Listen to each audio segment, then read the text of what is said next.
মামলা বাণিজ্য শুরু হয়েছে। আসিফ নজরুল। মামলা বাণিজ্য শুরু হয়েছে। মানবতা বিরোধী অপরাধ, হত্যার বিচারের দাবিতে ব্যবসা শুরু হয়েছে আমাদের সমাজে। এদেরকে আমরা চিহ্নিত করব। অবশ্যই তাদের জবাবদিহিতার আওতায় আনতে হবে বলে মন্তব্য করেছেন আইন উপদেষ্টা ডক্টর আসিফ নজরুল। সোমবার জুলাই গণ অভ্যুত্থানে ঢাকা বিভাগে শতাধিক শহীদ পরিবারকে দ্বিতীয় ধাপে আর্থিক সহায়তার চেক হস্তান্তর অনুষ্ঠানে তিনি এ কথা বলেন।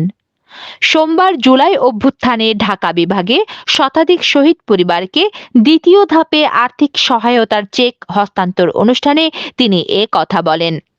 সঠিকভাবে মামলার আহ্বান জানিয়ে আইন উপদেষ্টা বলেন, অবশ্যই অবশ্যই আমাদের শুদ্ধভাবে মামলা করতে হবে। শহীদ পরিবারের মামলাগুলোতে আইনি সহযোগিতার জন্য আলাদা সেল গঠন করবে আইন মন্ত্রণালয়। কথা দিচ্ছি আগামী 7 দিনের মধ্যে করে দেব। এছাড়া আমাদের পক্ষ থেকে যা যা করার দরকার সেটাও করে দেব।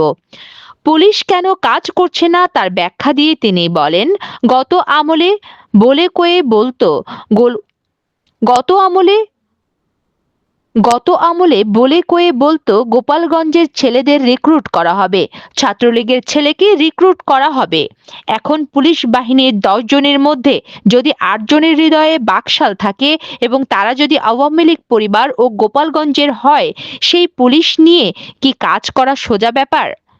যে পুলিশ গণহত্যাকারীদের প্রধান বাহিনী ছিল, তারা কি তাদের বিচারের প্রতি আগ্রহ দেখাবে? প্রশ্ন রাখেন আইন উপদেষ্টা।